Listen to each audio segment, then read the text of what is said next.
ಮೈಸೂರಿನ ವಿಚಾರ ಇದು, ಮೈಸೂರಿನ ಭದ್ರತೆ ವಿಚಾರ. ಮೈಸೂರು ಇವತ್ತು ನಾವು ತಲೆ ತಗ್ಸೋ ಸ್ಥಿತಿ ಬರಬಾರ್ದು. ನಮ್ಮ ಮೈಸೂರಲ್ಲಿ ಈ ಘಟನೆ ನಡಿಬಾರ್ದು. ಮೈಸೂರಿಗೆ ಬಗ್ಗೆ, ಮೈಸೂರು ಜನಕ್ಕೆ ಈ ಊರಿನ ಬಗ್ಗೆ ಒಂದು ಪ್ರೀತಿ ಇದೆ, ಕಾಳಜಿ ಇದೆ. ಒಂದು ಸಣ್ಣ ಘಟನೆ ಆದರೂ ನಮ್ಮ ಮೈಸೂರಲ್ಲಿ ಹಿಂಗಾಯ್ತು ಅಂತೇಳಿ ಇಲ್ಲಿ ನೊಂದ್ಕೋತಾರೆ. ಆ ಸೆನ್ಸ್ ಆಫ್ ಬಿಲಾಂಗಿಂಗ್ನೆಸ್ ಇದೆ, ಇಲ್ಲಿ ಓನಿಂಗ್ ಇದೆ. ಹಾಗಾಗಿ ಮೈಸೂರಿನಲ್ಲಿ ಈ ಥರ ಒಂದು 9 ವರ್ಷದ ಬಾಲಕಿ, ಒಂದು ಹೆಣ್ಮಗು, ಅದನ್ನು ಅಪ್ಪ ಅಮ್ಮನ ಜೊತೆ ಪಕ್ಕದಲ್ಲಿ ಮಲಗಿರೋ ಮಗುನ ಎತ್ಕೊಂಡೋಗಿ ರೇಪ್ ಮಾಡ್ತಾನೆ, ಅದನ್ನು ಕೊಲೆ ಮಾಡ್ತಾನೆ ಅಂತಂದರೆ ಮನಸ್ಸಿಗೆ ನೋವಾಗೋದಲ್ಲೇ ಇರುತ್ತಾ? ಇದ್ರ ಬಗ್ಗೆನೂ ಕೂಡ ಸಿದ್ದರಾಮಯ್ಯನವರಿಗೆ ಮಾತಾಡಲ್ಲ ಅಂತಲೇ. ಸರ್, ನಿಮಗೆ ಹೆಣ್ಮಕ್ಳು ಇಲ್ದಲೇ ಇರ್ಬೋದು, ನಿಮ್ಮ ಮನೆಯಲ್ಲೂ ಮಹಿಳೆಯರು ಇದ್ದಾರಲ್ಲ ಸರ್, ನಿಮ್ಮ ಮನಸ್ಸು ಮಿಡಿಯಲ್ವ ಇದು? ಏನು ಸರ್ ನೀವು ಇಷ್ಟೊಂದು ನಿರ್ಭಾವಕವಾಗಿ, ಸಂವೇದನಾ ರಹಿತವಾಗಿ ನಡ್ಕೋತಾ ಇದ್ದೀರಿ? ಸರ್ ಬನ್ನಿ ಸರ್, ಬೆಂಗಳೂರಲ್ಲಿ ಕೂತಿರಲ್ಲ, ಇಲ್ಲಿ ಬಂದು ಒಂದು ಮೀಟಿಂಗ್ ತೊಗೊಳ್ಳಿ ಸರ್. KDP ಮೀಟಿಂಗ್ ಅಂತೂ ತೊಗೊಳ್ಳಲ್ಲ, ಅಭಿವೃದ್ಧಿಗೆ ನೀವು ಕಾಸು ಕೊಡಲ್ಲ, KDP ಮೀಟಿಂಗ್ ತೊಗೊಳ್ಳಲ್ಲ. ಕಾನೂನು ಸುವ್ಯವಸ್ಥೆ ದೃಷ್ಟಿಯಿಂದ ಕರೆದುಬಿಟ್ಟು ನಿಮ್ಮ ಮಗನಿಗೆ ಬುದ್ಧಿ ಹೇಳಿ ಸರ್. ಇಲ್ಲಿ ಟ್ರಾನ್ಸ್ಫರ್ ದಂಧ ಮಾಡಬೇಡಪ್ಪ. ನನ್ನ ಜನ ದುಡ್ಡು ಇಟ್ಕೊಂಡು ದುಡ್ಡಿನ ತೈಲಿ ತೊಗೊಂಬಂದು ನಾನು ಜನರಿಂದ ಮುಖ್ಯಮಂತ್ರಿ ಆಗಿರೋದಲ್ಲ.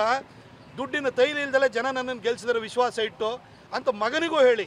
ನಿಮ್ಮ MLAಗಳ ಕರೆದಳಿ ಸರ್. ನಿಮ್ಮ MLAಗಳ ಪರಿಸ್ಥಿತಿ ಹೆಂಗಾಗಿದೆ ಅಂತಂದರೆ, ಒಂದು ಬಿಲ್ಡಿಂಗ್ ಕಟ್ತಾರೆ, ಹೋಟ್ಲು ಕಟ್ಟಲಿ, ಮನೆ ಕಟ್ಟಲಿ, ಬಿಲ್ಡಿಂಗ್ ಎದುರುಗಡೆ ನಿಂತ್ಕೊಳ್ತಾರೆ ಸರ್. ಇಂಥ ದುಸ್ಥಿತಿ ಬಂದೋಗ್ಬಿಟ್ಟಿದೆ ಇವತ್ತು. ವಸೂಲಿಗೆ ಯಾರೋ ಮೊದಲೆಲ್ಲ ಏಜೆಂಟ್ಸ್ಗಳು ಬರೋರು, ಯಾವನ RTA ಹಾಕ್ಸ್ಬಿಟ್ಟು ಎಲ್ಲ ಕಾರ್ಪೊರೇಷನ್ ಇಂಜಿನಿಯರ್ನ ಕಳಿಸ್ಬಿಟ್ಟು ಮನೆ ಕಟ್ಟೋರ ಜೊತೆ ವಸೂಲಿ ಮಾಡೋರು. ಇವಾಗ MLAಗಳು ವಸೂಲಿ ಮಾಡ್ತಾ ಇದ್ದಾರೆ ಸರ್ ಮೈಸೂರಲ್ಲಿ. ಈ ಪರಿಸ್ಥಿತಿ ಬಂದೋಗಿದೆ. ಇದು ನಿಮಗೆ ಕಾಣಿಸ್ತಾ ಇಲ್ವಾ ಸರ್? ನೀವು ನಿಮ್ಮ ಮೊಮ್ಮಗನ ಕೂರಿಸ್ಕೊಂಬಿಟ್ಟು ನಿಮ್ಮ ಮೊಮ್ಮಗನ ಹೆಸರು ಹೇಳ್ಕೊಂಬಿಟ್ಟು ಅಲ್ಲಿ ಏನು ಅವನು ಮುಂದಿನ ರಾಜಕಾರಣಕ್ಕೆ ಬಂದುಬಿಡ್ತಾನೆ, ಅವನ ಹೆಸರನ್ನು ಕೂತ್ಕೊಂಡು ನೀವು ಆ ಸಭೆಯಲ್ಲಿ ಕೂತ್ಕೊಂಡು ಕರಿತೀರಿ. ಅಲ್ಲಿ ವಿರಾಟ್ ಕೊಹ್ಲಿ ಬಂದರೆ ನಿಮ್ಮ ಮೊಮ್ಮಗನ ಕರ್ಕೊಂಡು ಹೋಗ್ತೀರಿ. ಸರ್, ಕಂಡೋರ್ ಮಕ್ಕಳು ನಿಮಗೆ ನಿಮ್ಮ ಮಕ್ಕಳು ಅಂತ ಅನ್ನಿಸ್ತಾ ಇಲ್ವಾ ಸರ್? ದೀನ ದಲಿತರ ಬಗ್ಗೆ ಮಾತಾಡ್ತೀರಿ, ಅಹಿಂದ ಬಗ್ಗೆ ಮಾತಾಡ್ತೀರಿ. ಅವ್ರ ಓಟಿಗೆ ಅಷ್ಟೇ ಸರ್ ಸೀಮಿತ.